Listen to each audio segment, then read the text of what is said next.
Hey, what's going on, everybody? It's your girl, Jarrell, and I am, first of all, let me stop even trying to front because this is the first time I've ever done this.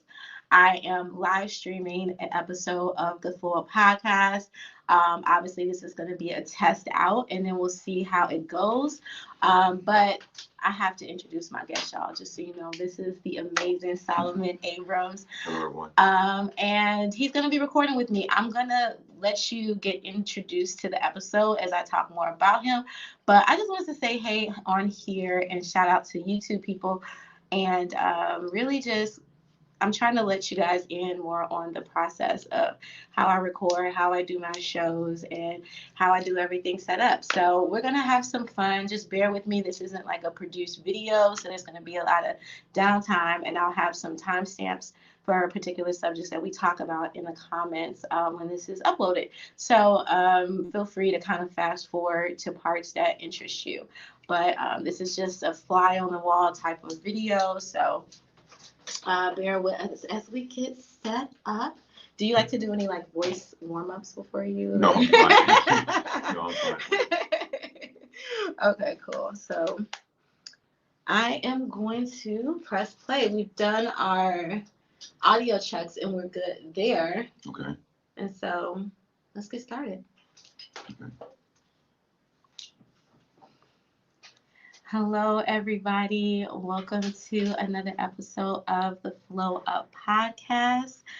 This is your host, Jarrell Simpson. I am a Reiki practitioner and yoga instructor based here in Chicago, Illinois, and the host of the Flow Up, an explorative space for self-healing practices, particularly curated for Black women. I am so happy to be here. If this is your first time listening, welcome. I hope that you stay and get familiar with the show and give me some feedback after you hear this episode and let me know how you are flowing up. And if you are a return listener, thank you so much for coming back. I appreciate your support. And same for you. If you've yet had an opportunity to leave a review, just go ahead and go to Apple Podcast and leave a review. It really helps bump the show visibility. So thank you so much. I appreciate that as well. Just to be on the lookout for housekeeping, Apple Podcast has some fun subscription-based podcasts that's coming up. So I'm excited for the Flow Up to be releasing more content for you that will be available on different tiers. And it's an awesome way to also support and help the show to keep this content coming. So be on the lookout for more promo and talks about the offerings that I'll be offering with the tier memberships. So I want to get started with my special guest. Now, if you know, for the Flow Up, we've been kind of inching to focusing on pleasure for this season. I think that we have been experiencing just so much traumatic events, and everywhere you go, there is something painful to see. We're in isolation. People are really looking for ways to feel connected and to feel good about themselves. And so I really wanted to take this season and focus on pleasure and how we are still accessing pleasure, what that looks like now, has there been any changes, and how we can be mindful to invite more pleasure in. So we've been kind of like, I've been warming you guys up to some taboo topics, and I think this one takes the cake. First of all, this is the first episode where I have a male on the show. So we'll see how this goes. We'll see if oh no, I'm just kidding. But I'm honored to have this guest. I want to introduce my guest, but before I do, this is a man who is very multifaceted with his talent and his skills, and who isn't afraid to show and share his gifts and to teach as well. I think a lot of times people like to hold the keys to their information, and I feel like Solomon is very open to sharing his knowledge and his skills, really to just help people be connected to their own pleasure. And that's why I really, really wanted to have him on the show. So I want to introduce my guest, and of course I have to give you a little bit about Mr. Solomon Abrams. He is a Chicago-based Afro-erotic photo expressionist. We're going to break that down and unpack that. But he is also a self-proclaimed sensual knotologist, multidiscipline service top and dominant for hire. Okay. He started back in 2006 as a photographer in 2008. And he's been doing rope bondage since back in 2011, 2012. He produces some beautiful content. So, why am I being like, okay, he's shot porn before. I don't know why I'm censoring myself. Like that's not what this is about, right? So he is a former porn producer back in the day, and publisher of the Naughty Girl magazine. Wow, it's just so much I want to get into. I'm not through. I'm halfway done with this man's bio, y'all. He is the head of Greystone Dojo, content creator and educator, polyamorous, and is a purveyor of dad jokes. He's a student of energy work, sound treatment, and development of an erotic synergetic experience. Some of his key skill sets include rope bondage, impact play, fire play, wax, knife play, sound treatments, erotic hypnosis, and rough body play. So I want to say welcome, Solomon, to the Flow Up. Thank you very much. Thank you for having me on the floor. Yes. Thank you for being here. So if you haven't guessed this topic, it's so much to Solomon. I had to literally tell him before we recorded this episode, let's kind of focus in on one of these modalities that you have, and then maybe bring him back on the other episode to kind of unpack more things. But this episode is going to be focusing on rope bondage, because I think that is something that really initially drew me into your work is with your artwork and the different photography that you've had, women and having sensual play and being bound and tied. It's just something that I was so curious about, and I didn't even know existed. I was like, I didn't know people were out here going and getting tied up, having this experience and feeling fulfilled. I just didn't know it was a thing. So can you tell me a little bit first about what rope bondage is? I know the proper or the correct term is shibari. But can you tell our listeners a little bit about what shibari is? What is rope bondage? So first, I like to use the term just mainly rope bondage. Shibari is more of a Japanese culture that centers around to be tying people up. And so it's, I'm not going to butcher the Japanese language, but it's an art of tying. It started roughly as a means to restrain prisoners, and then over the years, it became something that was erotic and sexual in base. So that is really how something that is designed for maybe torture or punishment turns into this pleasure art. Correct. Yeah. That's very interesting. Right. Okay. Because you see that, you're like, oh, does this hurt? Like, you see these extravagant ways of women being tied, and a thought may come, are they in pain? So there is a level of discomfort up to pain and including pain. And so that so there are people who are sadistic or masochistic in nature, and either administering pain or having pain administered to you or on you heightens the sexual experience, can be cathartic, and just all around gives just a good rush. So those things, when you bring them together and include sex or intimacy and connection, are really beautiful things. Nice. I could. So there was a lot there. There was a lot there. Do you? So for me, like, I'm not really big on pain, right? So can you? So I'm sure that there's a spectrum where you can kind of stay on the mild, like give me a little bit of pressure, but not too much. Is that something that women discuss with you beforehand? Their level of tolerance? so to speak, or yeah. So yeah, so every time, every new person, and also with every we'll say appointment. Yeah. We have a discussion, a negotiation, mainly where we discuss what their limits are, what their boundaries are, the things they want to experience, as well as for myself, what I'm willing to do, what I'm not willing to do, what um, what I am aware of it based on my skill set, and then how we're going to make those things work.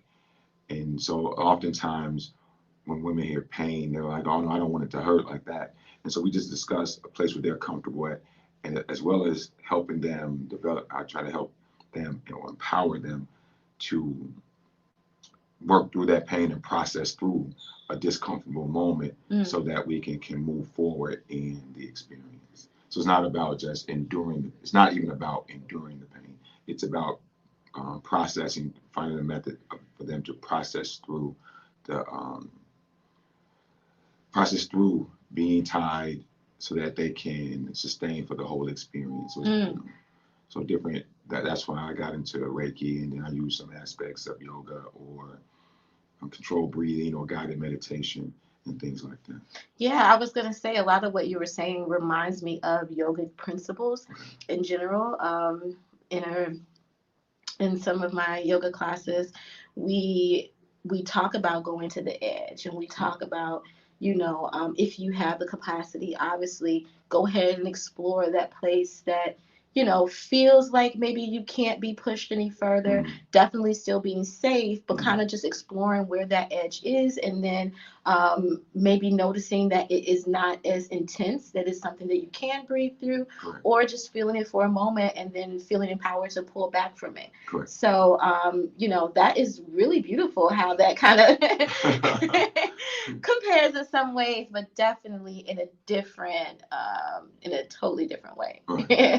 With role play. So how long is a session? Like how long does an average session last? Typically a session lasts somewhere around 1 to 2 hours. Wow. It can be a little longer, a little less, but that's typical, depending on what we're actually doing. If we're doing floor work or non-suspension, it's usually shorter because, cause I can tie, and it's a lot more safer, and I can make the transitions are a little bit easier, and they're just sitting there. There's not a lot to process through, so the comfort levels, or there's not a lot to physically process through. I think one of the biggest things, one of the most underrated or undervalued things, is them getting comfortable with not having control or not having the belief that they have control. So, but about an hour and maybe 2 hours on the average. Wow, that seems like a long time to be tied. How long is it? How much of it is being tied up, and how much of it is just the process of being physically tied and then just sitting in this knotty space? So I would say of that, let's go with using the 2 hour model. I think maybe about 20 minutes is being tied. And that's from the first moment I put rope on to the time I take rope off. And the rest of that is getting comfortable. I do some stretching, some breathing. I do what I call introductory touch, where I'm kind of introducing myself to their space and then them to my space. And so, but to answer the question quickly, it's about 20 minutes or so, of, give or take. There's so many things that you're saying that reminds me of like my own experience with body work. And when you talked about introductory touch, when that's something that's really, really big, is if you're in theater or yoga, like whenever you're in somebody else's space, just getting familiar with how my touch feels to you, just your energetic space. How does it feel, my presence being in your energetic presence? And then vice versa. Is it firm? Is it soft? Do we need to just get familiar with how each other feels and how our body moves? That is very intentional, and it just feels really good. It seems like you have so many intentional preparation, things in place before entering this space, because it sounds like we a lot of things can come up, right?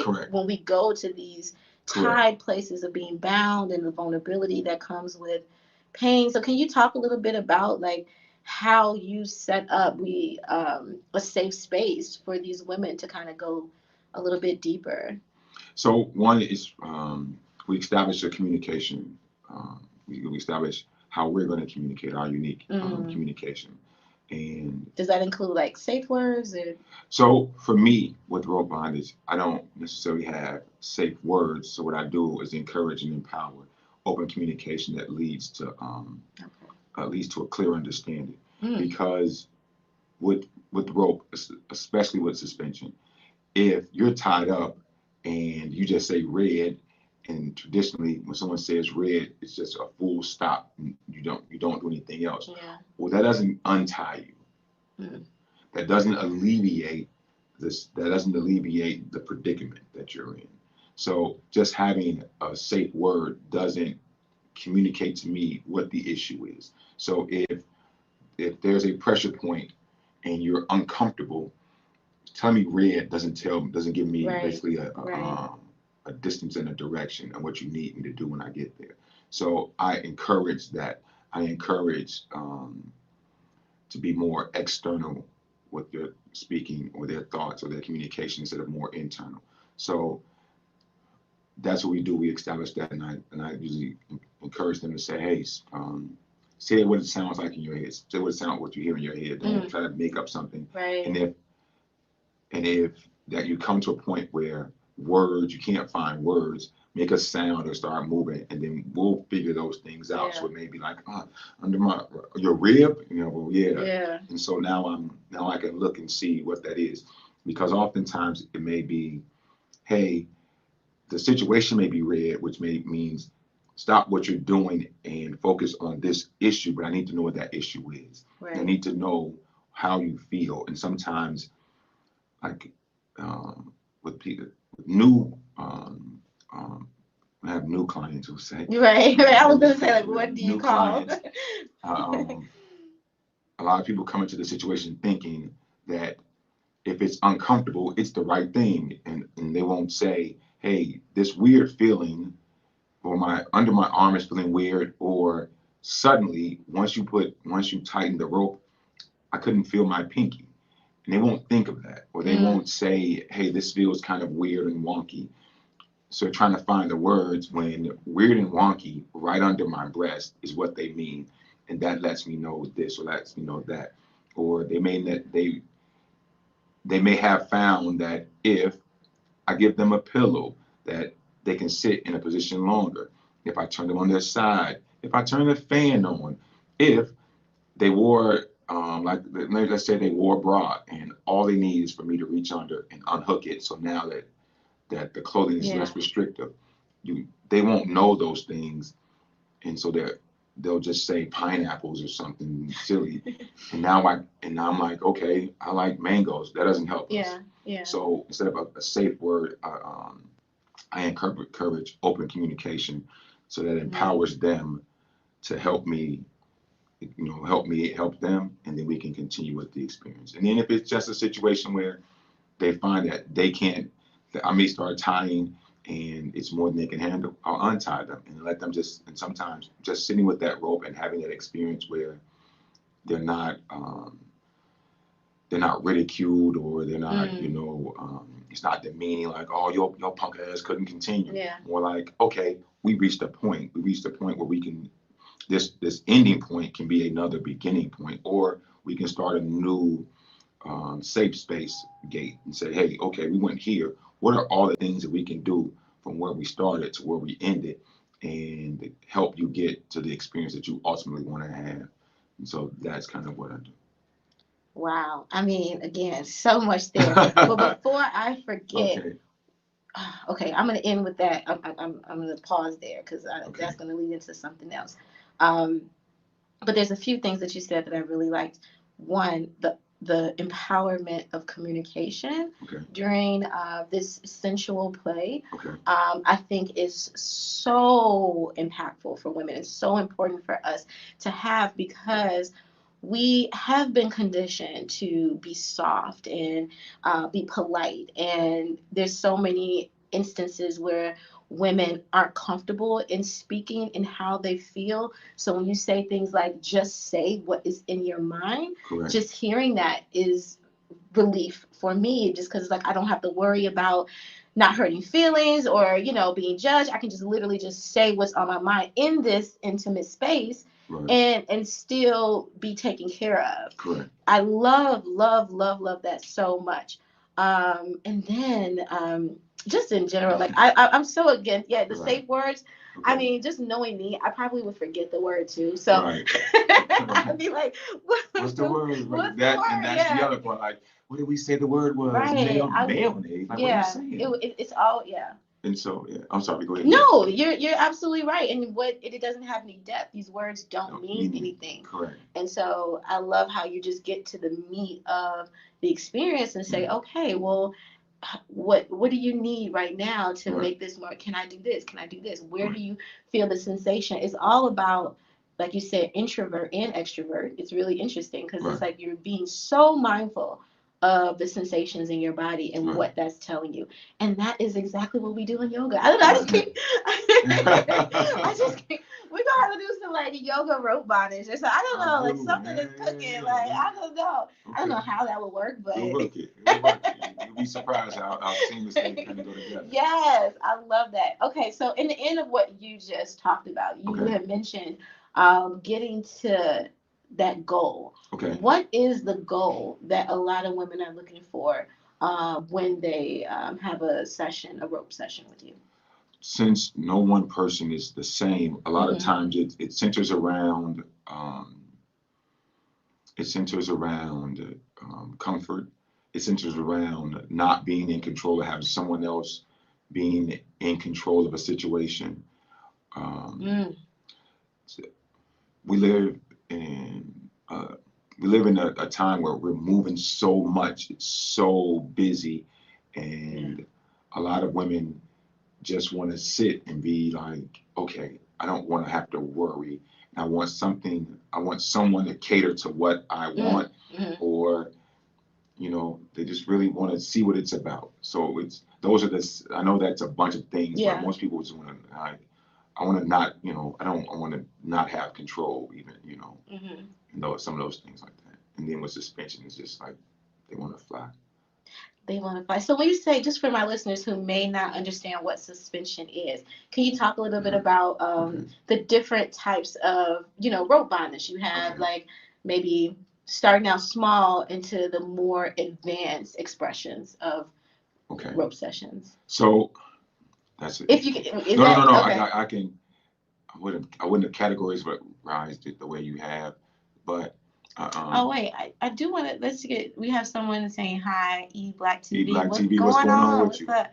And they're saying sometimes their knees are conditioned and get fatigue. Okay. Right. Okay. Yeah. Okay.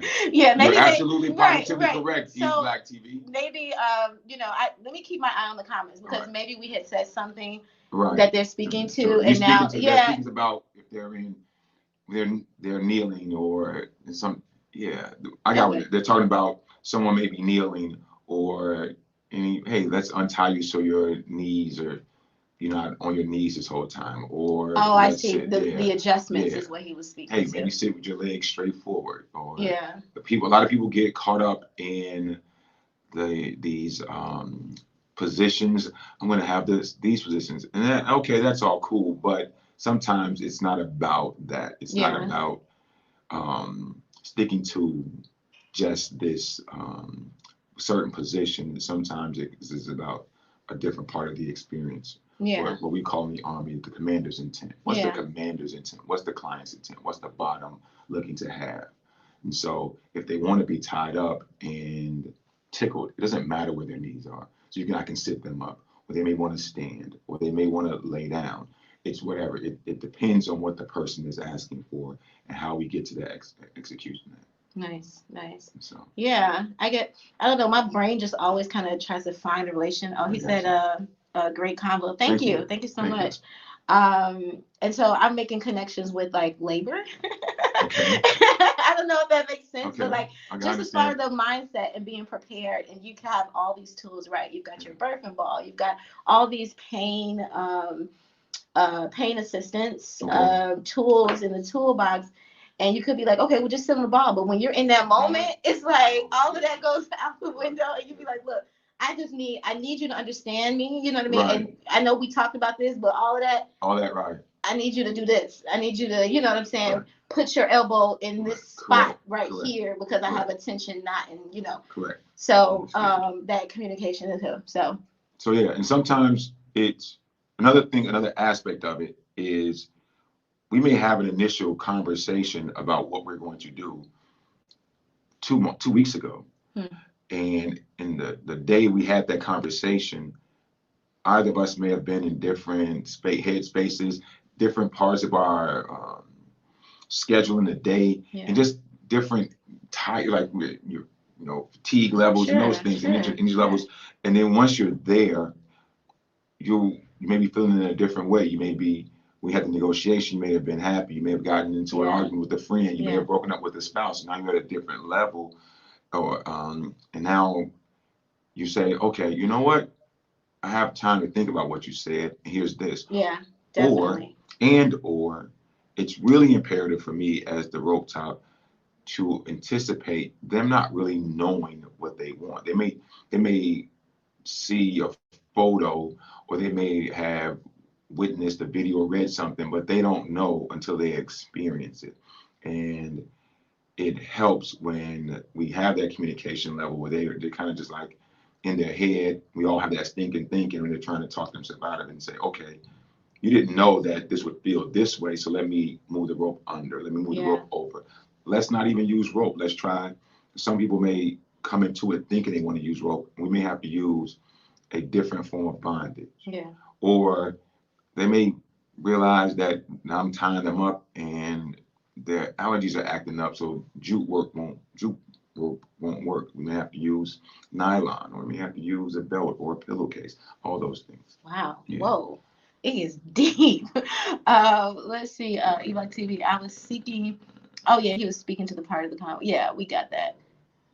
Part of the convo where a person cannot communicate the issue. The issue. Yeah. We talked. So thank you. Whoa, a lot. So let's just circle. Let's circle back just a little bit for people who may not be familiar with the terminology. You mentioned rope top. What is a rope top? Obviously, that's the person. So, top is the person doing the activity, and bottom is the person having the activity done to them. Okay. So when I say rope top, that means me, the rope person, who's doing the tying, and then the rope bottom is the person being tied. Yeah. And I use that terminology as a way to differentiate between us having a power exchange dynamic versus a dominant or submissive, and that's just having me providing a service to you. Think of it like you would a personal trainer, or as a yoga instructor. Although you're going to be given the instructions, you all don't have an established relationship, an intimate relationship. Right. So you're not this person's you're not this person's mate. So the things that you tell them to do only are only between the times of the session.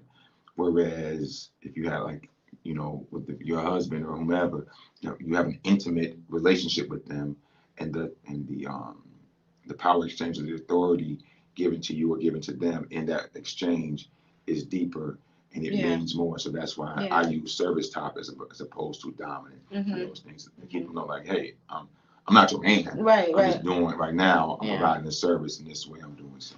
Yeah. Okay. Yeah, that's good. And it seems beginner friendly. Correct. That term. Right.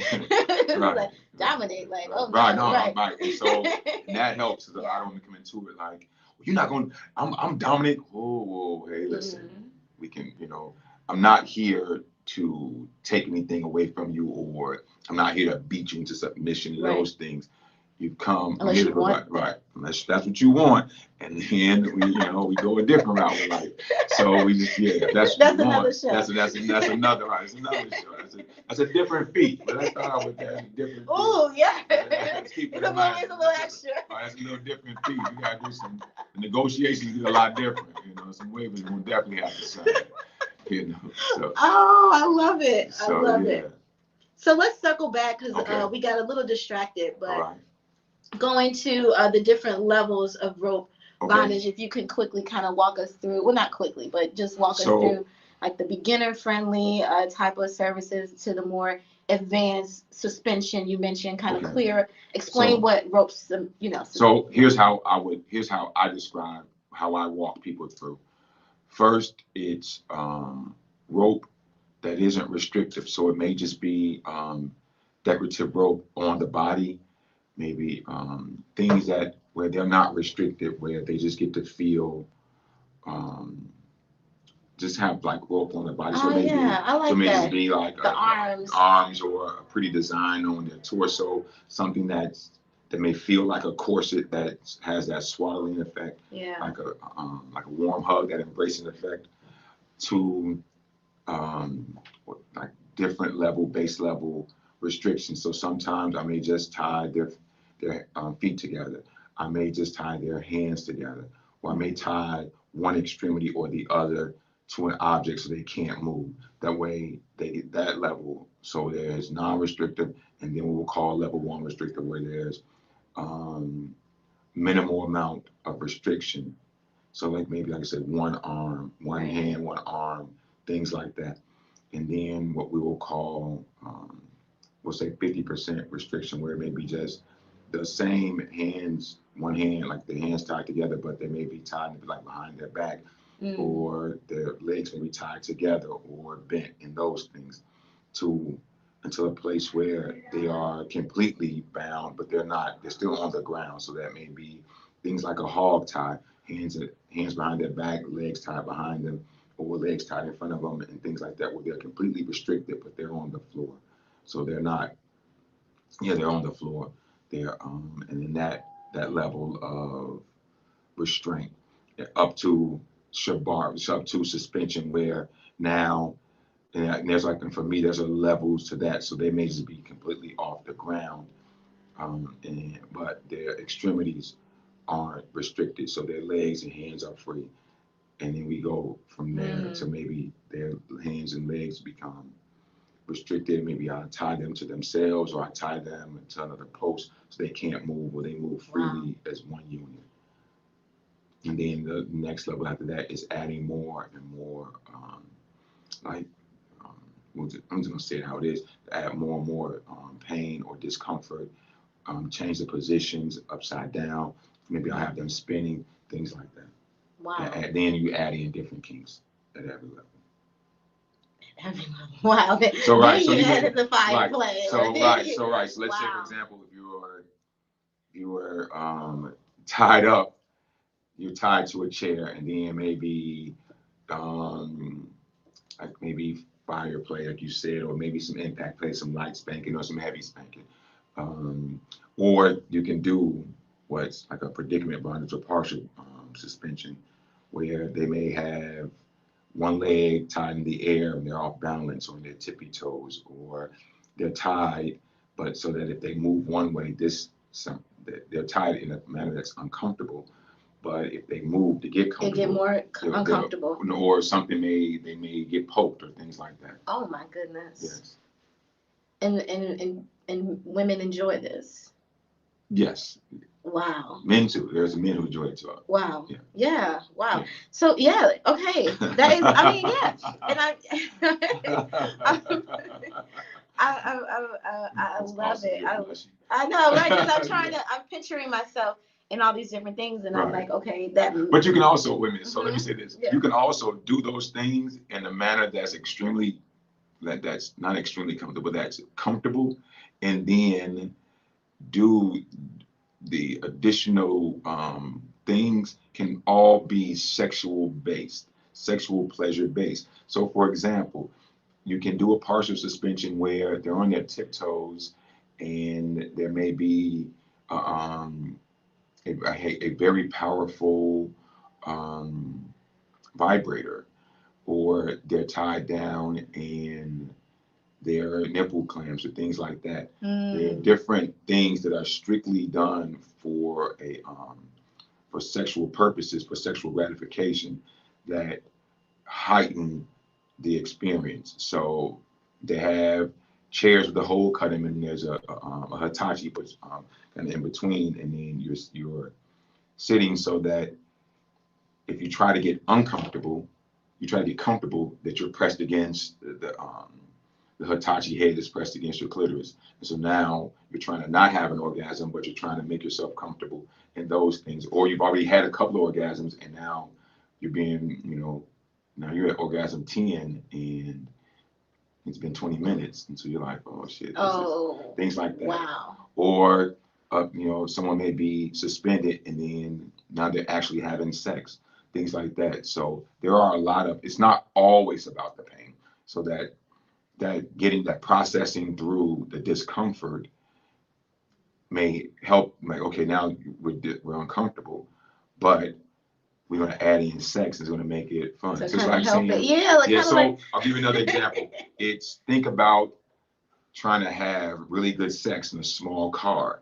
It's uncomfortable because you're in this space and one person's trying to get a good position so they can do what they're doing, but you have to process through that discomfort. Right. You gotta find or those things. It's like that. And then once you get that rhythm, it's that, and you have nothing matters but the pleasure. Mm-hmm. Or those, if you've ever gotten a cramp in your leg, but it feels so good and you're so close to the orgasm, now you're like, which one we do? Do I stop and I deal with a Charlie horse or that cramp, or do I get this nut and then we keep going? It's kind of that some things like that. It's just that, and then can't I have it all? Like, why do I have to be? You can have it all. Okay. But it's still a process to get there. Yeah, because everything comes at a cost. Right. Jeez. There's no free lunch. There's no free lunch. Damn. So, right. You can have it all, but but also there comes a point where one of the biggest obstacles and pains to process through is the mental obstacles that we put in ourselves, that the belief that we can't do something. So a lot of times when a lot of the women that work with, I may say, well, how flexible are you? In their mind, like, I can't do a split, and no one's asking you to do a split, but can you spread your legs to the side this long? Or can you do this or do that? Right. Or if I tie the rope and your legs are behind, like kind of your feet behind your head, how long can you sustain that? And they're like, wait a minute, I haven't even thought about that. Mm-hmm. So once you start trying those things, it's like you had already given yourself a limit that we've surpassed already. And so it's a lot of times it's more about just getting an understanding of what you can do so that you can start addressing the things that you believe you couldn't do or can't do. And then we just start preparing and going by that. So yes, you can have everything. Wow. I mean, that sounds super, super intense. Okay, somebody has a question. Let's see. I guess I can bring it on stage. Okay. Question. Can he speak to benefits of this for Black women in high stress work? Okay, so for my clients who have high stress work, mainly what I do with that is a high stress work environment. Correct. So that's when I incorporate things like guided meditation, where we focus on divine affirmations and kind of reminding them the importance of breathing and the importance of relaxation. And sometimes, so I do have some clients where I teach them how to do some self-tying, some basic self-tying techniques where they can tie the rope on themselves and put it on under their clothing, just to remind them of things, just to remind them of the sessions, and kind of give them an anchor into bringing them back, or something they can, like some sort of totem that they can say, okay, this is what that's about, and those things. And then we just kind of sit through and work through some of the stressors. Now, with that being said, I'm not a therapist or a counselor, those things. So I can only, just like you don't get your nutritional information, or you shouldn't get your nutritional guidance from the menu at Subway. Yes. You shouldn't get how to deal with high stress situations from your Shibari guy.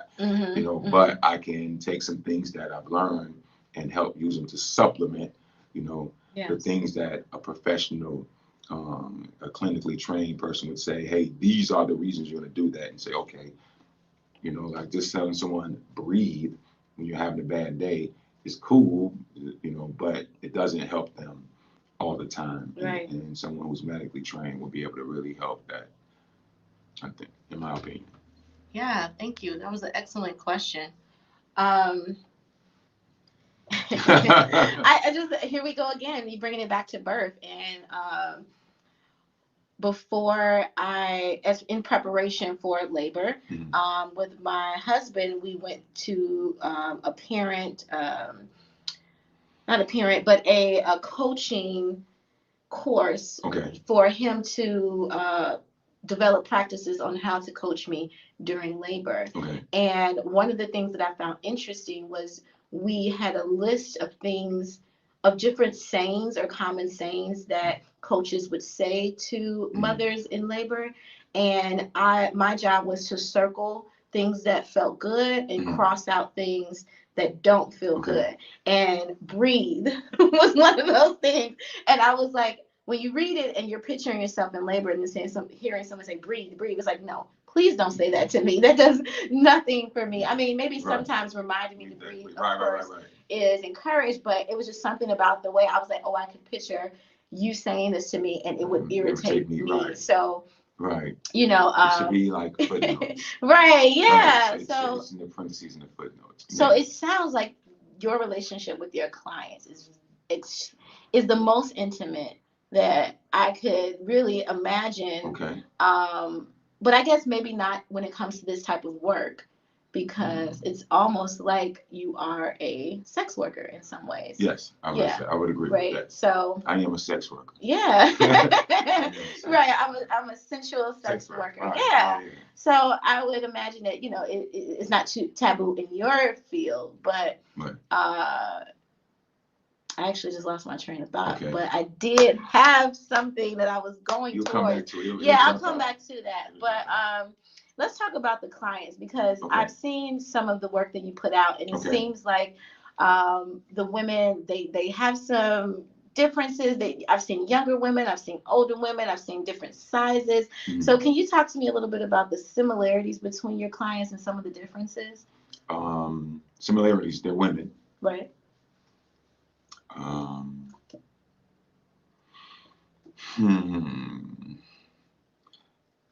And after that, everything just kind of it's just catered to each woman. So similarities, they for the most part, they all find me. It's rare that I find a lot of women who have a bunch of experience. So most of the time, they are newer. They are newer to rope at whatever level that. At some levels, they may have done some. Oh man, my boyfriend tied me up in college. Right. Okay. All right. I'm in the lifestyle. I'm kinky, but I've never done rope. Or I had a dom, and he was new, or something like that. Or they may have like, I've done rope, but I've never done suspension. Right. And they come and we go on that. And then sometimes it's just, hey, I saw it and I thought it was cool, and I'm experiencing this. So they're all from different walks of life. So outside of them being women, and then the there are some common things, like they all want to experience some form of quote unquote domination, some form of not having control. Some come like so it's that there's no one thing across the board other than they're typically women. Yeah. So that's the biggest. That is so interesting, and I just feel good for all my women that are going and getting what they need, because this is a empowering practice to give yourself permission to experience something like this. Correct. Because some of you openly talk about this sensuality, but some women may cringe or because they're so uncomfortable with certain parts of themselves with a stranger, or sharing that space with someone that they don't know. So. And let's not overlook the very practical thing of not most women haven't been in a situation where they allowed some man to tie them up and it turned out well for them.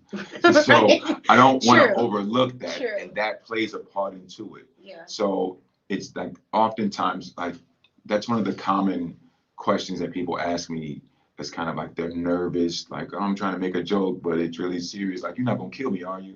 And my answer is usually, that's really bad for return clients, and Right. us serial killers have a code of ethics. If you ask us, oh no, now I can't kill you. Like, no, I'm not gonna kill you. What are you talking about? As if I'm gonna say, yes, I'm actually gonna kill you. Like, the time is now. I'm glad you asked. I'm glad you asked. Like, oh man, you got me. I was gonna do it. Oh, and so of course I'm not gonna kill you. Yeah. But they want it. It's like that. They associate those things with that. I probably would be too, because I watch a lot of like Right. sci-fi IDTV and all those things. Black Mirror Yeah. Right. so Right. You hear all these stories of like Yeah. people are kidnapping, right? Yeah, Right. like some guys jumping out, doing some quick collecting. Shibari. Yeah. Yeah, and they're So, running off. Yeah. That's so cool. Like, Right. but Okay. so yeah, Kidnapping is not cool. Kidnapping is not cool, and you don't kidnap, so to speak, or you don't have a history of kidnapping. I do not kidnap. Like, I don't have a history. I do not kidnap. Like, no, allegedly. No, it's factual. Right. Okay. No. You're right. On the record. Right, Okay, we're not trying to create anyone. Right. So very, very interesting. So I want to speak on something that me and you talked about in the pre-conversation really quickly, because there's this other big elephant in the room that women are essentially paying for sex, not necessarily, not sex. Okay, right. So let me get this. I'm just saying, like, you can't pay me for sex, right? You can. Like, you can if you want to, but it doesn't typically happen. Right. For the sensuality, the non-sexual component of this, and for the beginner-friendly people who just are curious and want to experience what this submission and dominant-led practice feels like. They're kind of paying for that, and it's not something that women are used to. Obviously, for obvious reasons, we have the access. We can go outside, pick up a rock, throw it, and hit somebody who would be willing to have sex with us. But it's almost like you don't know what you're going to get. Are you going to get somebody who is so intentional and so mindful? And this is kind of like, you get what you want. You know what I mean? Like, how many experiences have we had as women where we, had an experience? Yeah, it was free, but did we get what we wanted? Like, like, I know so many women who will tell me about these bad experiences they've had with sex and how they didn't say anything in the moment. They just kind of let it happen. And then, like, the next day was like, I'll never do that again. And it's like, well, you did that for free. So why not kind of like invest in. Well, so what do you think about this? Well, you tell me. My experience is that women don't typically aren't typically comfortable paying for sex or things that someone, like, they don't like paying men for sex. It's not to say that there aren't some women who do so. Yeah, of course, there are a lot of male strippers and male sex workers who make a lot of money, but typically women are uncomfortable with it. And there's a conversation that we usually have to have where it's like, no, I'm not using this to have sex with you, but if you are looking to have an experience that leads to your sexual gratification, it won't involve me pulling my penis out. It won't involve me doing something that will cut short your experience. But if that's your goal to have, a sexual experience, I'm going to help you get there. Now, that may mean that we do it with toys. Hey, okay, you brought your vibrators. I'm gonna do this. So now your hands can be, you can have your hands tied. You're restricted, and I'm going to do these things. Or it may be more subtle, where I'm creating a very intense, intimate situation with you, and allowing you to experience that intimacy on a level that is geared towards you, the woman, in a way that is catered for you. This situation, this environment, this moment is here for you. So it's not about my gratification. It's not about, not to say I don't enjoy it and I don't get on my own some gratification from it, but this isn't about me trying to get a woman to pay me so that I can get my rocks off. This is about me having a skill set and learning and being trained to help facilitate a situation or facilitate an experience that she may find some sexual gratification in, or she may find some very intimate gratification. So that, but a lot of women aren't comfortable paying that to a man. Yeah. Or a heterosexual cisgender man. They're not comfortable with that. They may do so with a woman, and I can understand that too. Women are awesome, but it's kind of an uphill battle.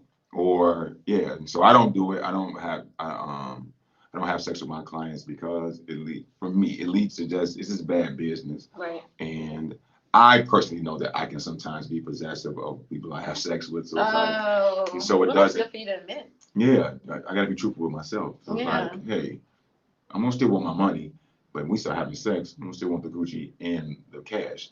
And it's not, and sometimes, and that's not only on women, but we live in an environment where sometimes sex is a currency, and it kind of like, well, you got paid. Right. I know that's how I feel. And so a lot of women feel that way. You owe me. Right, you owe me. I'll let you touch my Gucci. I was walking around not looking for your Gucci, That's a year for me. Yeah, so it's getting past that, and it's getting past that thing. And so that's part of that conversation. And so a lot of times women ask me in our conversations before, they don't know how to breach the the topic. We get to like, well, do I have to have? Like, no, you don't have to have sex with me. I'm going to suggest that you line up somebody after this who can be your intimacy partner, your boo, your dip, whatever, somebody you can go and hug on and love on and let them touch you and do those things so that you don't have to do that. And I'm one person, and I'm not young anymore. So it's not about that for me. I have my partners, or so that we work that out on our own. But a lot of times I'm like, well, I paid you. You know what I'm saying? This is a treasure. And I'm like, okay, yeah, that is a treasure, but it ain't my treasure. You know what I'm saying? It has no value to me. This is a your account. Wow. Right. Yeah. Woo. So just like you talk, and then it's like I need a bookmark because there's so many things. Real quick, I know this seems like the end of the conversation. Oh, I didn't know. No, not the end of the conversation. I'm sorry. This seems like something we should have talked about in the beginning, but you had kind of touched on a little bit about what you get out of it. So can you tell me a little bit about how you got started in all of this anyway, like some of your earlier experiences? Are there any like childhood stories where you saw a rope and was like, no. Okay. No. I was a Boy Scout. We didn't learn this shit in Boy Scouts. Okay. I was in the Army. I'm air assault qualified. We didn't. I learned a Swiss seat. I have yet to use a Swiss seat. So no childhood. Man. Something you kind of got into and fell into. So I learned how I came about with the rope. Somewhere around 2010, I started transitioning from doing porn. I didn't want to do it. The industry was changing, where it just wasn't as lucrative as it could have been for me. I came into porn on the back end, and technology was changing, and then the industry was changing. And then I just didn't want to do it as much anymore. And so I was looking for some way to be creative, as well as still push erotic, what I call Afro-erotic images. Things, so like back in the day, album covers, Ohio Players, a lot of those album covers, no one was afraid of nudity. It was just a thing. Everyone did it eventually. Like, okay, my third album, this person's going to be naked with a lamp over their genitals. A lot of those R&B and soul artists they taco meat chest, heavy ass chest hanging out. Or a lot of men and women did album covers. They were nude, or like you take the band Ohio Players. A lot of their album covers were very very suggestive. We had black art that was erotic, and it seemed like for some reason that we had gotten away from it, and that I wanted to bring that back. And so I was just looking for things to do, just to have those erotic photos and concepts. And also as a photographer in Chicago, I was trying to find a way to be competitive and set myself apart from the industry. Right.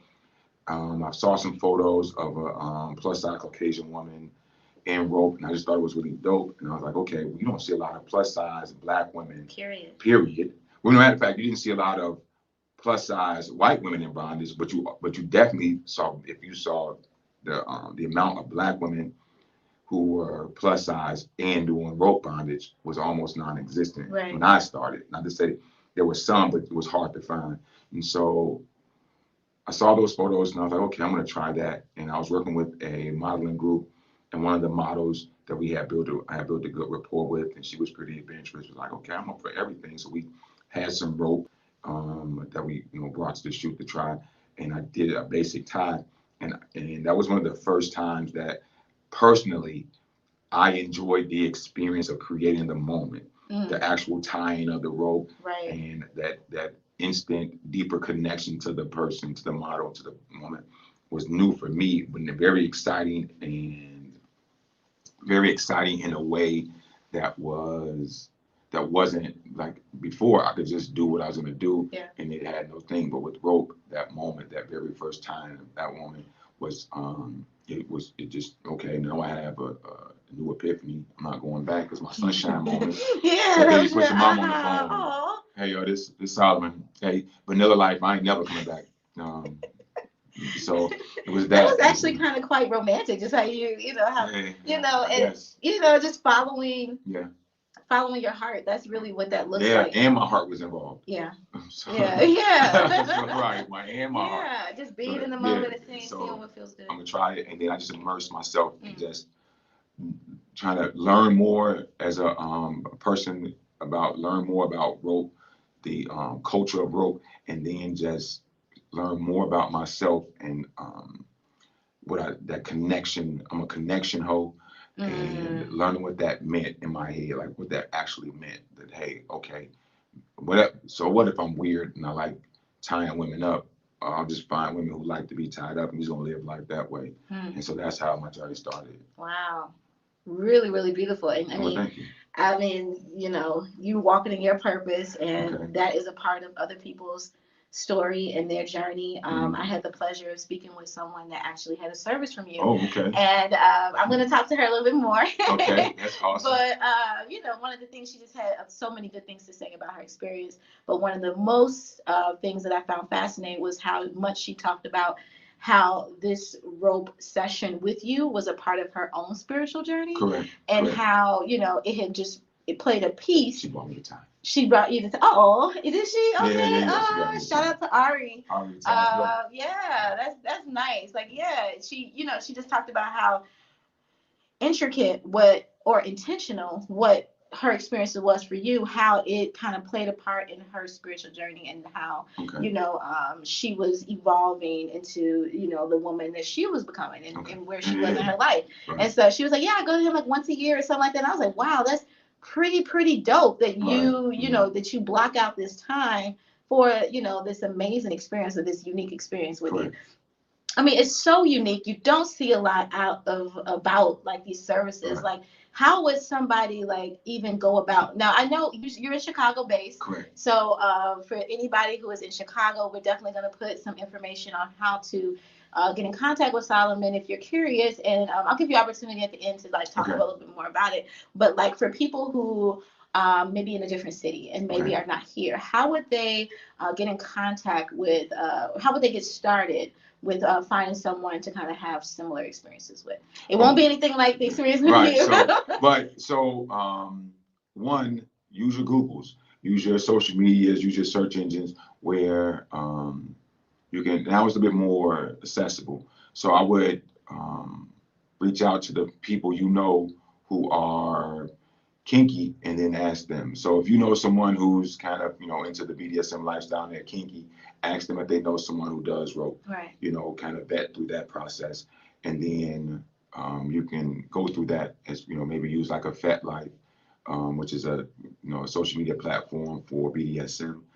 Instagram, I'll put that in the show notes. Twitter. Just kind of Google Shibari or rope bondage.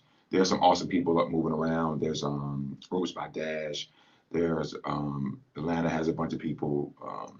Texas has some amazing people. New York, out in LA, there's some amazing people. Up in the Northeast and Portland area and all those things, there's some amazing people.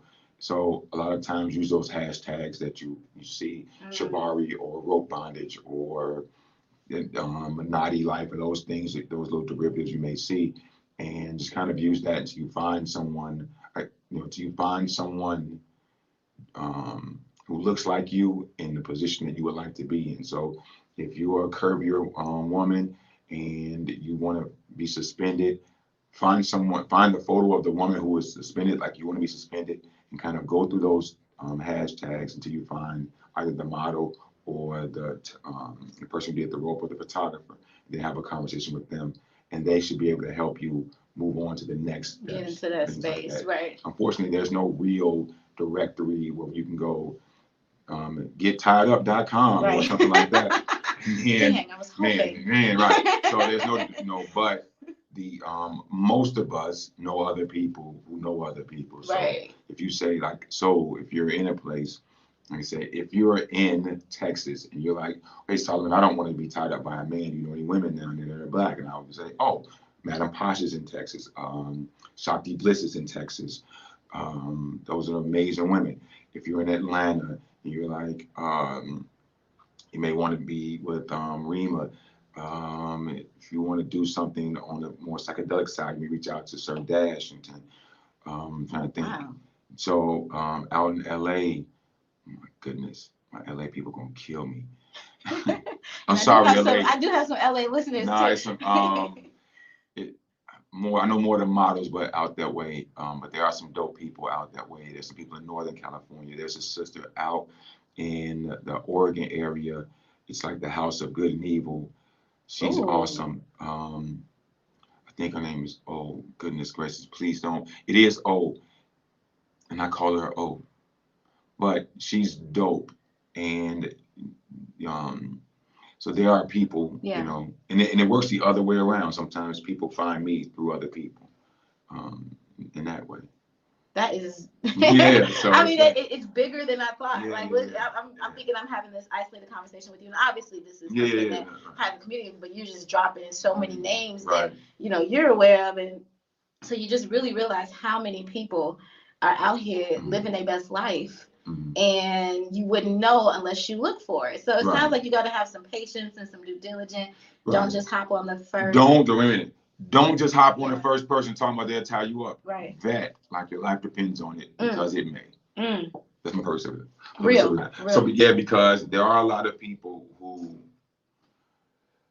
and that's for tops and bottoms. The people who are tying, as do your research. Don't just let someone you never met to start tying you up without vetting them and asking questions. Asking questions like, how would you deal with safety issues? How do you deal with these things? Ask those questions, and don't be afraid to ask those questions. So it's Or if you're in an area, go to your local. If you know how to, know about your local dungeon situation, ask the people who are in the lifestyle about people.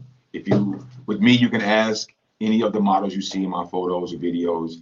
Most of them they're pretty open to people contacting them and saying, hey, how was it working with Solomon?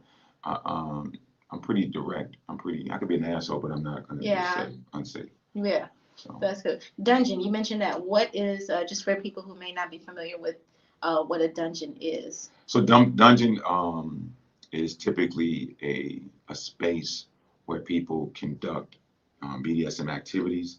Some places look like what you think an actual dungeon looks like, but they usually, they look like, I don't want to be condescending, but they look like what you think they look like. Yeah, just like a place where these things happen, and obviously there's way more than rope going on. Way more than rope going on. Wow. So it's and then there are some places they have events going, like, before the picture-in-picture, we all got to sit down.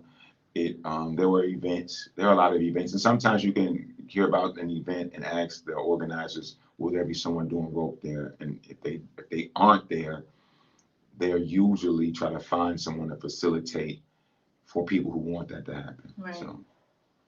Really, really, really, really interesting stuff. Like, really, really good stuff. And I appreciate you, Solomon. Okay. What about the questions? Next time we got to wrap up. I thought you had questions that people wanted to know. Yeah, well, I did have a couple of questions that people wanted to know. I have one more that I want to know about, just really quickly, about Shibari. Okay. I'm sorry, about the Aftercare happens. Okay. So, awesome. Can you just talk a little bit about Aftercare? You have women come to you, they have this amazing session. Okay. They're tied up, they're getting untied. Okay. What happens next? Do they just hop in their car and say, bye, see you later? No, I try to encourage them to sit.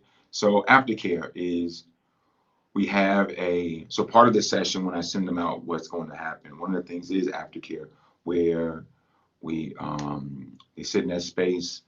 They usually have, some people have fruit or water, or they sit in a blanket, and some want to cuddle, some don't want to cuddle, some maybe smoke a little bit, and they just have that moment where where I bring them back to, kind of reground them, and it's different for each person because, but we have that discussion. Oftentimes I ask them, what are some questions that you may have now based on having been through the experience? What are some things you would have done differently? And so Aftercare is basically me tending to them and them tending to themselves after the session, because there's an endorphin rush. There is just that euphoric feeling. There's a feeling, sometimes it's like after sex as well. Like sometimes you want to cake up after sex. Sometimes you want to dip. Sometimes you just want to chill. Sometimes, especially after suspension, because suspension can be a lot more intense than just regular work. Sometimes you just want to, I give them a time for their body to readjust to being untied, for the blood to get back to circulating, for the nerves, for that nervous system to kind of reset, and just like everything had a reset, boom. And that Aftercare, a lot of times I try to have a conversation with them. One, on that intimate level, that service level of, hey, how's you doing? Making, kind of seeing where they are and just letting them talk about their experience and be in that moment. Also, just so I can visually check you and say, are you good to drive home? Should we call you an Uber? Right, or should I drive you home and catch an Uber back? Yeah. Should we, hey, call somebody? And then I start that. And the Aftercare doesn't end, it's not over because, okay, they went home. I call and check on and text them maybe 2 or 3 days later. How you feeling? I make suggestions about starting a journal, because you may not have, because I'm going to ask a lot of questions after the session, especially that first session. And I understand that they may not have all of the answers. So I encourage them to just write these things down and let me know. And that's what that Aftercare is about, to kind of give them that intimate first aid packet of information, the things they can do afterwards. And like I said, associated right back with sex. It's like after good sex, you want to cake up for a minute. You might just want to chill. Like, I don't want to put my clothes on. I want to, just enjoy this moment before I have to go back, like Black TV was saying, that high stress environment. Just, if this moment was for you, this moment was for them, let them have that moment. Sometimes they may want to shower, they want to eat, and just kind of get themselves like, this is for me. Yeah. If they're a mother, you want to have this moment. If you've ever tried to have sex with kids in the house, and then mama, daddy. I just wanted to, is that I want to lay in the wet spot and let this and let that speak be on. And so that's kind of what Aftercare does. It allows me to tend to their emotional needs, their intimate needs, sometimes their physical needs, help them with their, there's some times they may have some sexual needs that we get tended to as well. But it's that moment after the intensity of the actual activity, in this instance, rope bondage, for them to just reset, for me to physically and visually check them over, make sure that they don't have any bruising that was unintended or even intended, and say, I saw you. I know that you were okay when you left me. I want to keep checking on you over the next few days. Yeah, you gotta make sure that liability is right. You do it when I checked on it. You know, I got the text document. Right. Or hey, I know you have a safety call. Yeah. Let the goons know you straight. Yes. You straight, right? Yeah, I'm good. Right, because I don't need them to knock on my door. Or the other way, sometimes one of the things that happens usually after a good rope session, or even other sessions, other kinks, but that drop and that need for intimacy, and that can, that can be misleading or cause someone to do, like, they may have been feeling like, oh, I want to cake up, and say, hey, when this is over, you're going to want to probably cake up with somebody, and feeling needy and touchy and feely. Be mindful of that, and don't go and do this trying to cake up and be intimate with somebody you just fucking, part of my language, you just on some intimate, sneaky link deal, and find somebody who you can experience those intimate needs and have those fulfilled safely. Right. Or later on in the week, you're not going to understand why, but you may feel like this. Be mindful of that. Don't just like, oh, my boyfriend or my girlfriend, she wasn't really into what I was saying, and I just wanted to touch and lay on them. But it's going to be so heightened that they're not aware of that, especially that first a couple of times, because you're not really sure what's going to happen. Yeah. That's a part of that aftercare. It seems like it would be so intense. Like if I were to do, like I would need, I would need one straight thing to happen. Like, I know you do the little add-ons, but I would need to like just have a standard and then see what goes. That's awesome too, because like you say, that's more than enough sometimes. Yeah, sometimes it's like, man, I could have went for that. We should have said that. Yeah. But you don't have that language sometimes, and that's awesome. Yeah. It's awesome. If anyone else on YouTube, we're filming live on YouTube. So if anybody has any questions, go ahead and put it in the chat box. I did put a little call out on my Facebook profile page and asked, and surprisingly, only men really responded, which I was very surprised at. And it seems like the consensus of men want to know, how do they do this? Like, they want to know, how can I tie up my girl, tie up my partner? Where would I start? And then also, like, what type of rope would I'll start with the second question first. That's the easiest question. So normally I say something along the lines of, it depends on what you're trying to do, but we're going to make an assumption and just start everyone at, you're just trying to tie your girlfriend up and get sexual with her, right? So you can use any rope that works for you. I suggest starting off, Amazon has some good cotton fiber rope it's inexpensive. If you need to wash it later, you can, or if you need to throw it away, you can. Or if you find yourself in the gym, you want to cut it, you won't feel bad about $15. Right. You can spend maybe $10 and get 50 feet of rope at the hardware store, the cotton laundry line. Now, if you want to go up a little bit more, you can get some jute rope or hemp. And usually those are they're not more expensive. They run around for 30 feet, length 25 to 30 feet is about $8 to $15, depending on the vendor. And if you go on Amazon or Etsy and just look up bondage rope, you'll get a bunch of good people. The people that I support all the time is My Now She on Etsy. These people, the next company is Damn Good Rope Company. They just changed their name. And the Jotto rope, those are the people I spend my money on. I like the rope. And then Agreeable Agony has some good pretty rope. So my suggestion is, if you're starting off, no more than 30 feet. Let me look at the camera. Do not buy 100 feet of rope thinking, oh man, 100 feet means I won't have to stop and tie up another piece of rope. What you'll have is yourself pulling long lengths of rope, trying to be cute and sexy, and it's going to fuck up the goddamn mood. Trust me, 30 feet is more than enough. If you're trying to tie some hands, 15 feet. You're going to have more than enough. You're just learning one knot, that's more than enough rope. Cool. Now, how do you get your girl to do this? This is the unpopular answer. Here we go. You have to establish trust with her. And that may mean going back. Oh, wait. Oh, no. Oh, wow. We're gonna keep going on live over here. That means going back and working on your communication, but just speak to her. Don't try to sneak it on her. Don't try to be like suddenly, baby, I'm gonna tie you up. Just tell her what you're looking to do, and then talk to her. Learn some very basic things, but having a good communication with her is my suggestion. Establish that communication. Should I pause right here? Hey. Yeah, you too. We can pause. I Okay. can edit this out. Let's just pause for 1 second. Right. Only men really responded.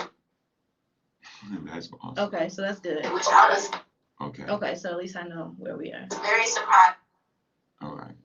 Okay. So then, yeah, only start men. over with that answer. So then, yeah, is that that's not too far back? No, it's cool. I know. I can start that all over. Okay. Yeah.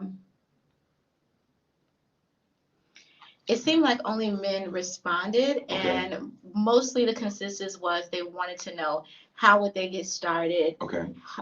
What type of rope should they get to get started, and yeah.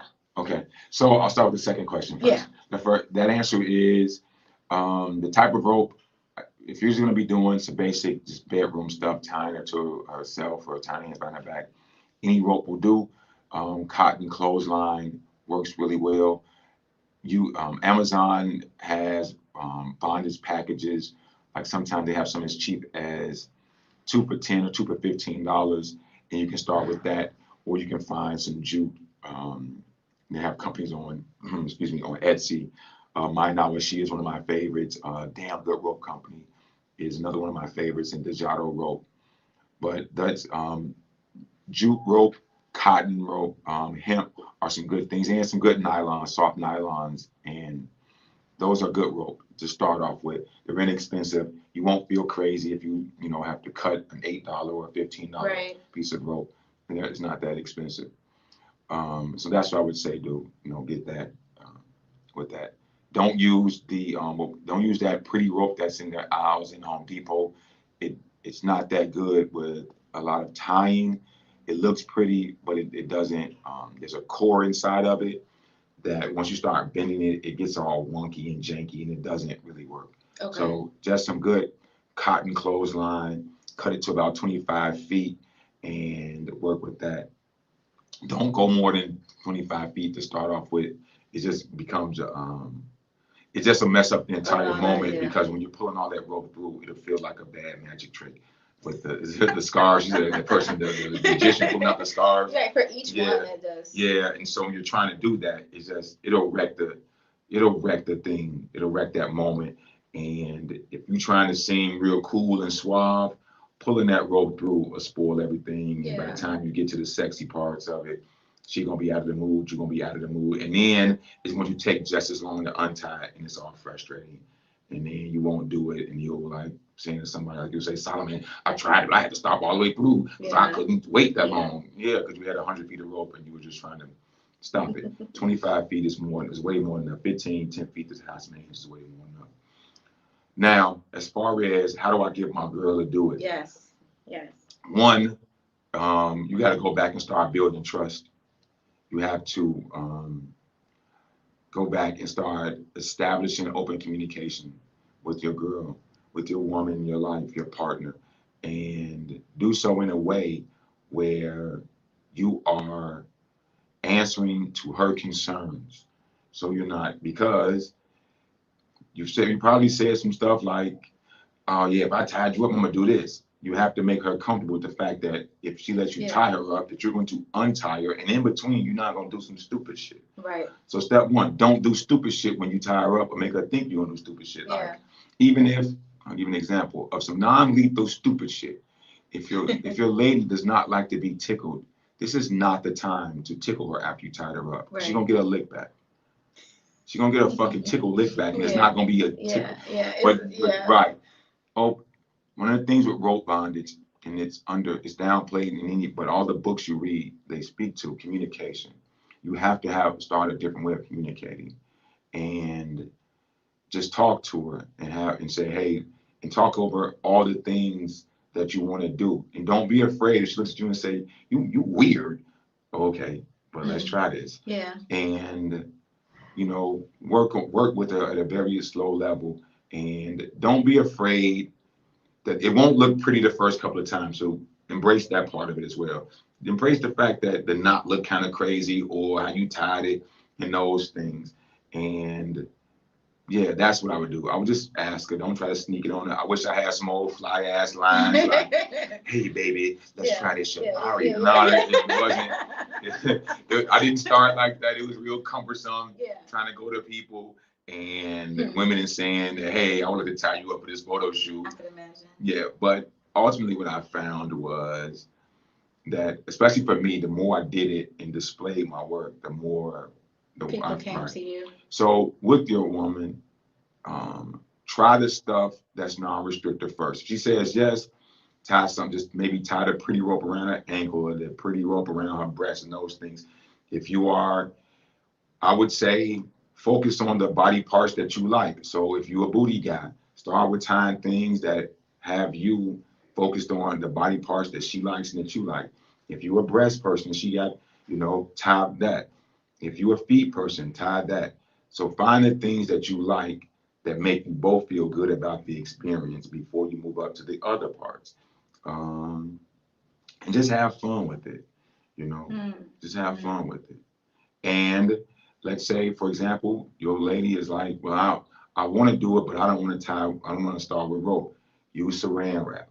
Saran wrap is a good way that you can restrict someone's hands or feet and when it's time to untie them, you just rip that stuff off. It's that. And cheap. And it's inexpensive.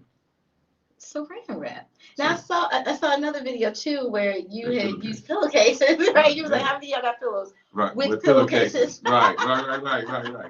And that is that, And that's why my bedroom bondage class. So I have a class where we basically go over, because people see me doing rope bondage and they see my videos and it's all pretty and it's artistic. But I'm a person. I like getting down to the part of my language to the pocket. Yeah. I like let's get to the sex of it. And that doesn't require a lot of intricate time. It's a lot of purposeful time. A lot of, and that goes back to why communication is important, because when you tie someone's hands over their head or behind their back or something like that, you have to look and say, are you okay? How's your hands feeling? Yeah. But it's a way to discuss these things and kind of get to know your partner and get to know yourself in a different way. And so I teach a bedroom bondage class where we go over some really simple and easy things that happen in the bedroom and ways to use bondage, whether it's rope bondage or other items, in a way that get you to the point of we're gonna have some sex. We're gonna get nasty in here, we're gonna get freaky in here, and we're gonna do these things at a very base level and enhance what we already doing. So I'm sure when you saw that video with the pillowcase, you probably looked at your husband like, we got pillows. We got pillowcases. And now it's that way, and and so it's like, oh shit. It's like it made it accessible. Right. And it didn't cost you, you already spent the money on pillowcases. Right. We can just have this little experience, which may lead to turn it up a notch. Right. So it leads to other things and it builds that trust and it allows for one of the good things I like about rope bondage, the person being the bottom is just as important. Their input is just as important as the top. For sure. So what happens a lot of times is the woman and men too. I don't tie men, but men get tied too. And sometimes you tie a person, you're tied, and then you realize that I like this and I want to go further with it, and that helps. Back to the question of how can I get my lady to do it? As you do one thing and you like it, keep going in that direction. Don't try some shit you realize you may not like. So don't try to do something that was uncomfortable or it wasn't purposeful. So if the goal is to have enhance the sexual experience, if you starting and that wasn't purposeful towards enhancing the sexual experience, go in a different direction. But if you try something and you both liked it and it enhanced that sexual experience, continue down that path. And that's what I suggest. That's a good framework to kind of follow, because you say follow your sensations or follow what feels good, but that's a good framework to see what actually it would look like, and how that works in real time. Right. And so yeah. Lots of, I mean, Solomon, this has just been an amazing conversation. I definitely have to have you back on Okay. the I'd love to come podcast. back. Because yes, Yeah, I'd love because to come back. there is, like, when I tell you guys, there's so many different dynamics to this Right. man.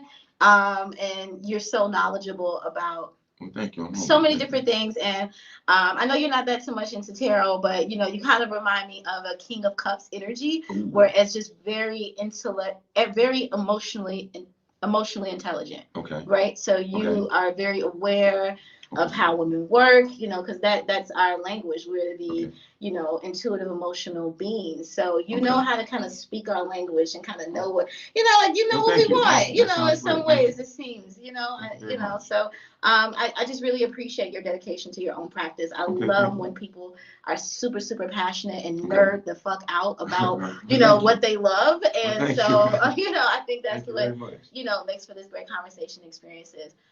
Is there anything else you would like to tell the Flow Up audience or beginners that are interested in Shibari?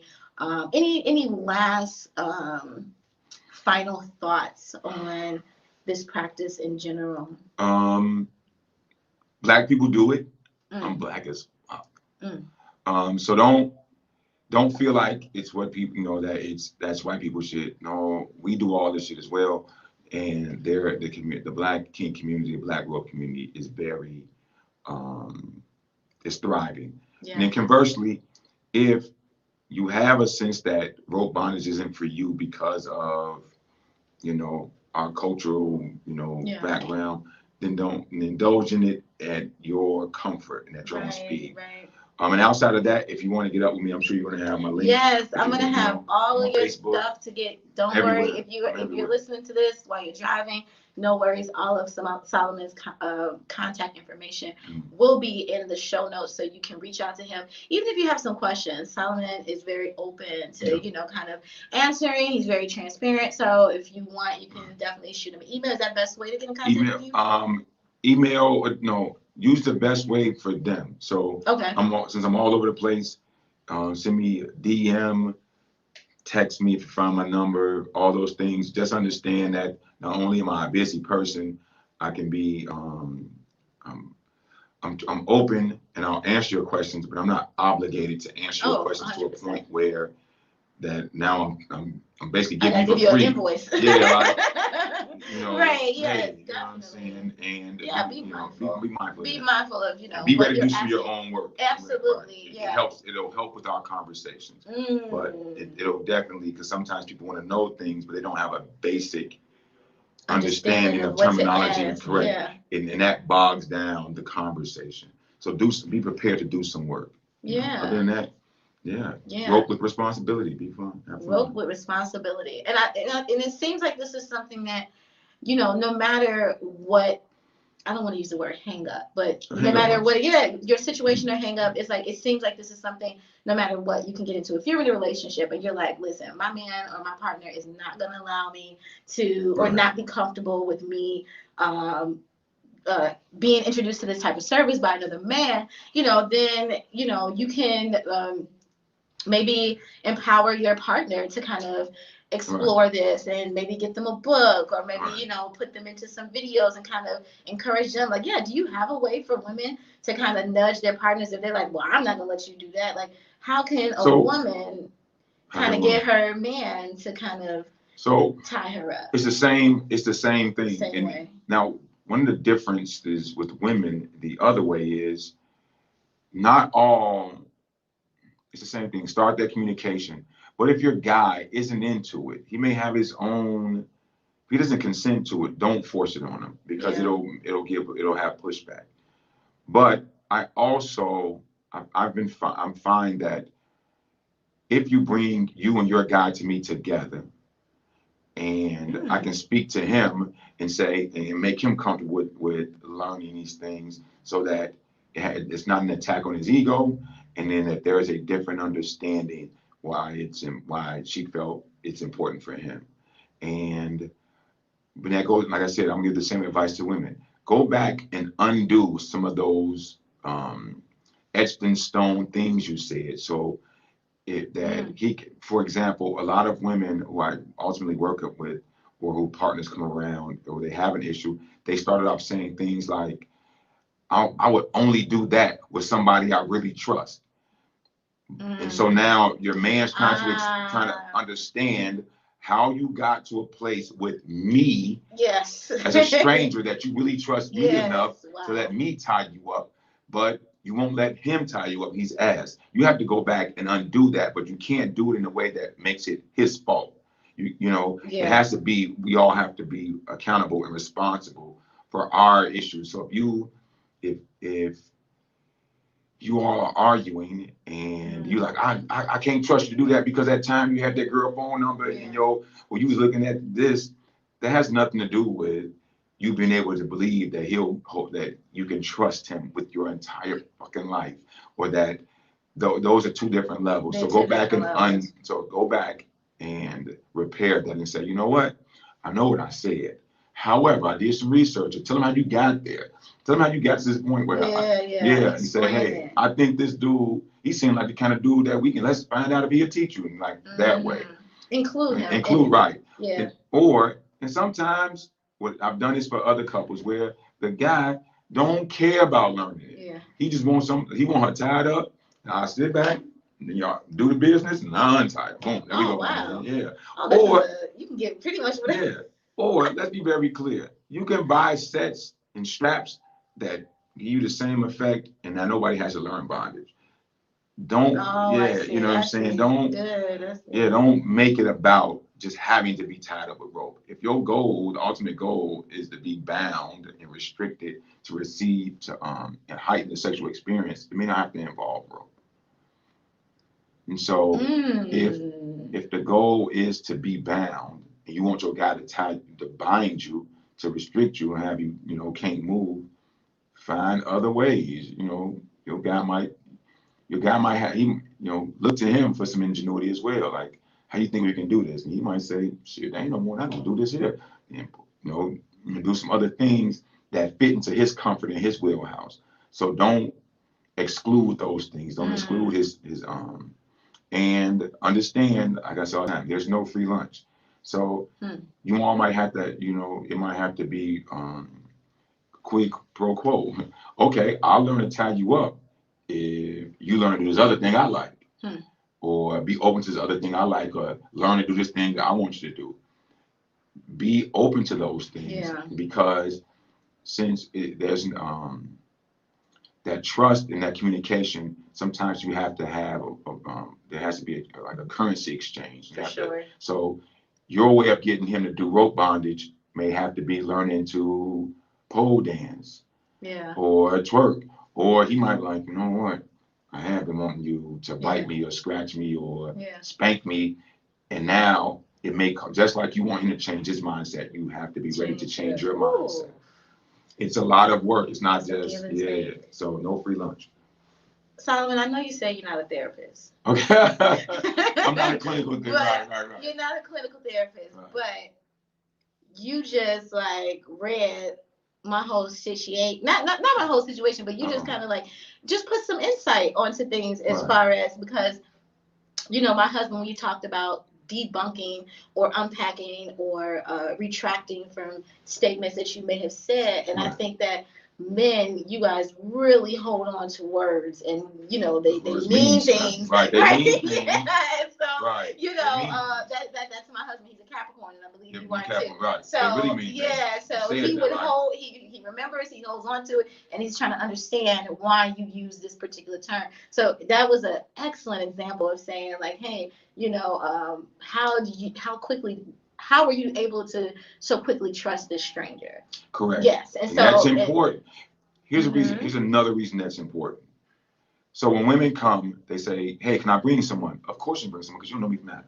Sure. However, I would suggest if your partner, your man is not comfortable, if you think he may not be comfortable, bring someone else to make sure you're safe, and not bring your good friend. I don't bring your side dude. I don't care.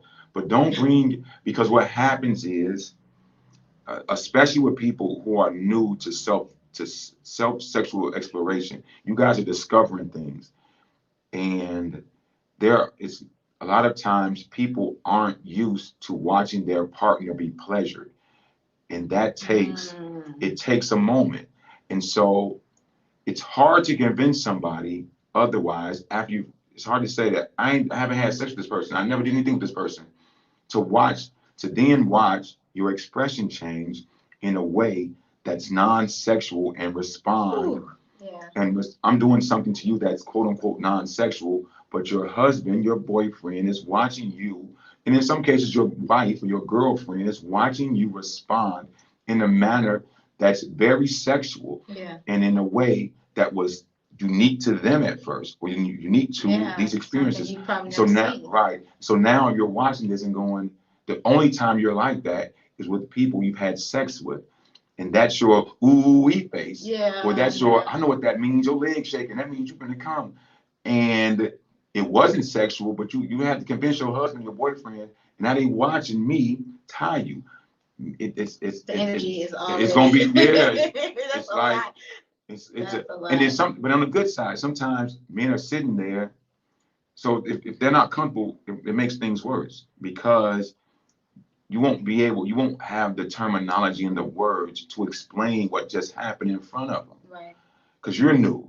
And so now you're going to have an argument because he's going to need words from you. He's going to need to be comforted. He's going to need to know that you and Solomon aren't fucking around behind his back. Right. Which translates to men, you're not out here making a fucking fool of me with these motherfuckers.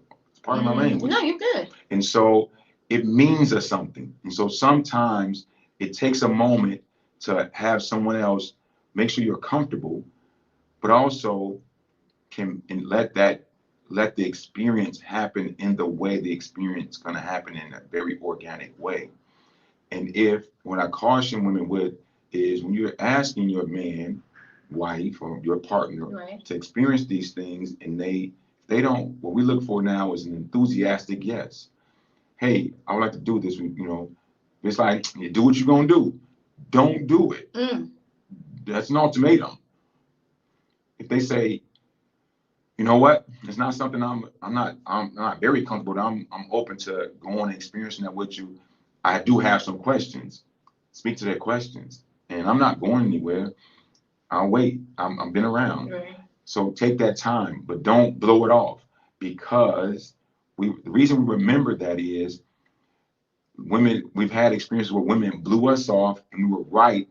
And once an argument ensues, people often argue to win. And then since your intent changed, your wording changed. And so now you set anew. With men, we're about consequences. So you set a new consequence. If I do this, this is my behavior, this is the consequence. Okay, now I know. If I like pictures on Instagram, she go crazy. Or if I do something with somebody she doesn't know, my friend that looks crazy, like, oh, that's not my friend, but it looks shady. So I won't have that friend to turn around and introduce a new friend that was like my friend that I couldn't really explain, that was non-sexual, but it was an intimate-based relationship. You have the same thing, and now you're trying to tell him what you convinced him already is not the truth. So only you can go back and say, you know what? I gotta switch some stuff. And don't try to sneak it in. You can hang out with your girl, your friend Wanda, who you always playing games with.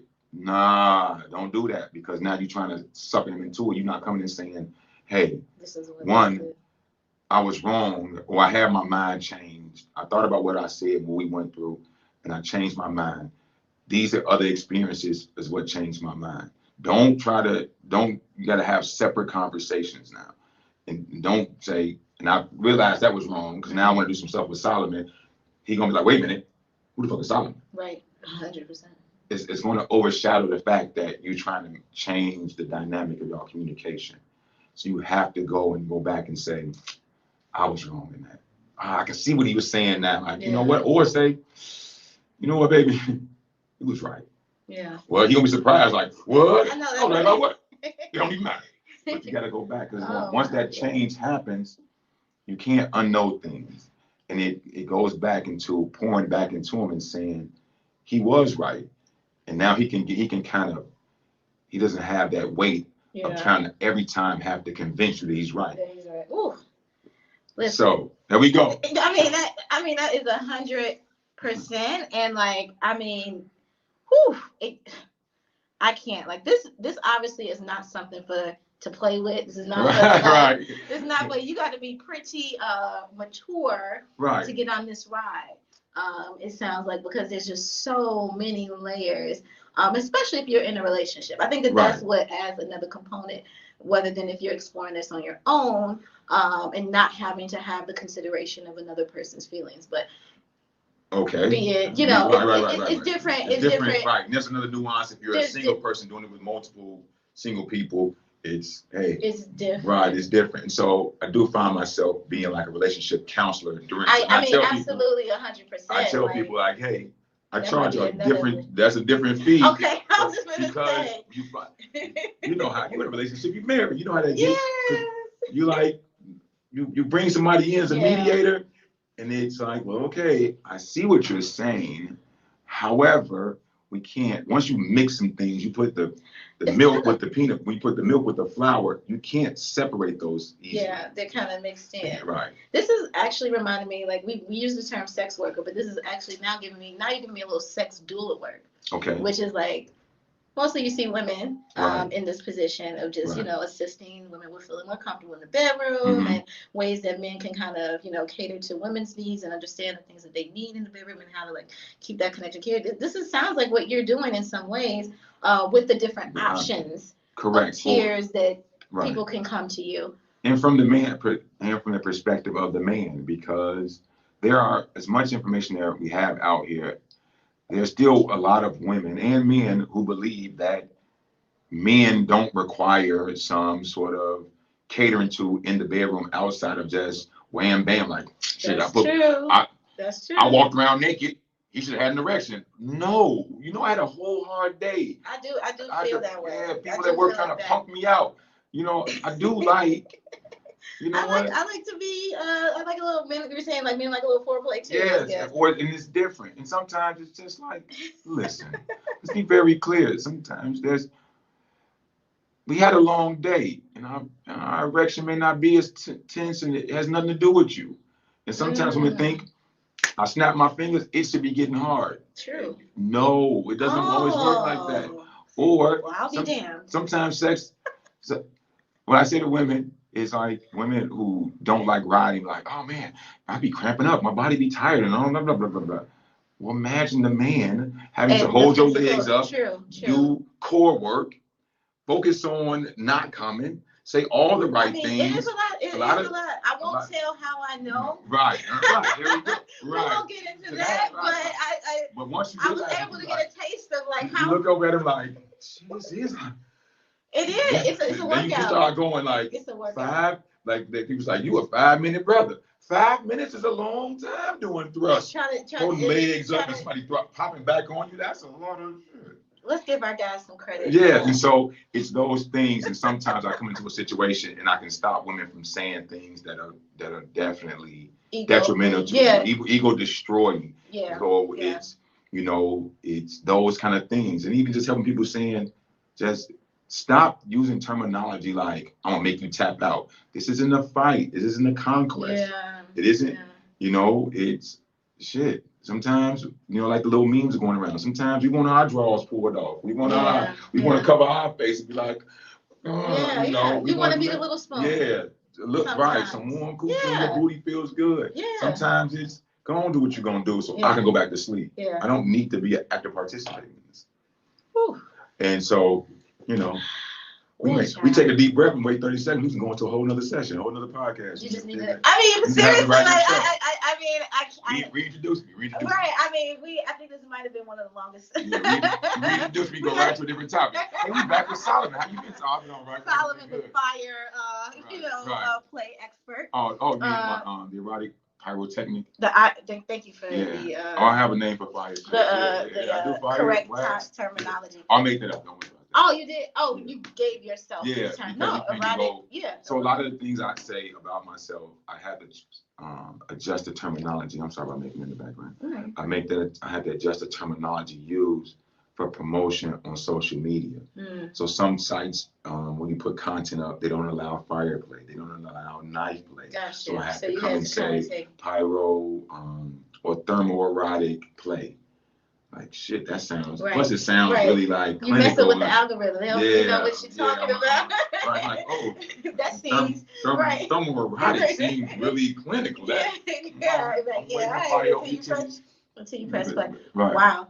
Listen, Right.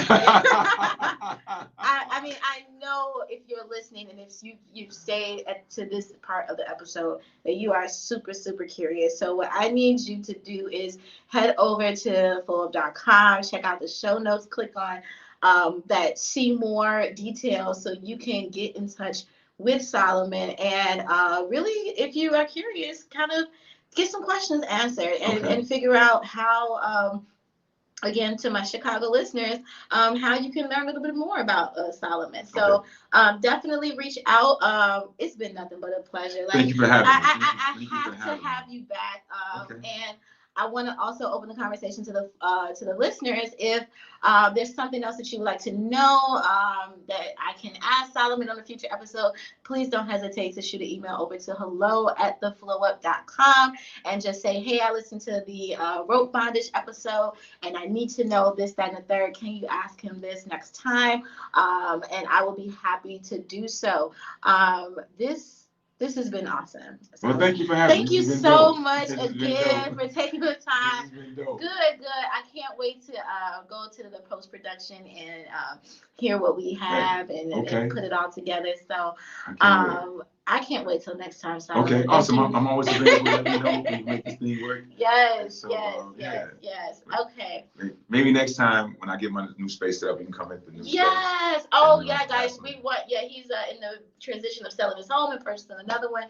So, wait, I'm putting all your business. No, it's cool. No, it's cool. I just realized. It's for sale. You got such a different name. You see my spot and I have the same smile. Right. Oh yeah. Yeah. So it's if you next time we will have the background of his equipment and some of his furniture, so you can really get a feel of what that session would look like. And maybe we can get someone in and I can do it on like I said, you do a live and like a demo. Do a quick demo. Yeah, I would love that. And let's see if my husband maybe wants to come because he had most of the questions too. Okay, yeah, he can come. You can do like a happy guy between like he said, "What? Call him in, see what he say." I'm like, hey, Solomon, he's gonna give you a call. Right. So and that's true. If he wants to like RGB aside, if he has his general questions, have him call me. Yeah. Now I will tell you since I met you first, I'm loyal to my people. So I tell like I don't know, dog, but I'm not. But if the men if they have genuine questions, I'll answer them. I just ask women to be open. Yeah. Like, don't keep telling your man to talk to me because I know what I'm talking about. And then when it comes back to you doing your portion of the work, you're just like, no, like that means you just defeated the purpose. Right. I'm not all the work. The therapist isn't here to just always be on your side. Right. Yeah. You're not always right. Right. Thank you. You too. Right. Thank you too. For the questions. Thank you. I'm not sure if he's still here, but whoever is new, thank you so much. Put comments down below. I'll be checking the comments and I'll definitely reply if you have any questions. But this has been a wrap. What are we? 1:48. Wow. Almost 2 hours. This is great. I'm so excited. So thank you. We're gonna be logging off. Okay. And that's it. All right. Peace. Okay. And then did you guys have I just stopped my recording. Is there anybody that has a question in YouTube? I just interviewed this amazing rope enthusiast. I mean, he has a list of titles that don't even get me started. But other than that, I'm gonna log off of here too. If you don't have any questions, please follow me, hit that subscribe button, and I'm going to be doing this weekly, putting my production videos of recording the podcast up on streaming it live here. So we'll be doing this every week, and just, follow. I love bringing guests on. I just got a text message. Okay. Well, then if you guys don't have anything, that will be it. Peace.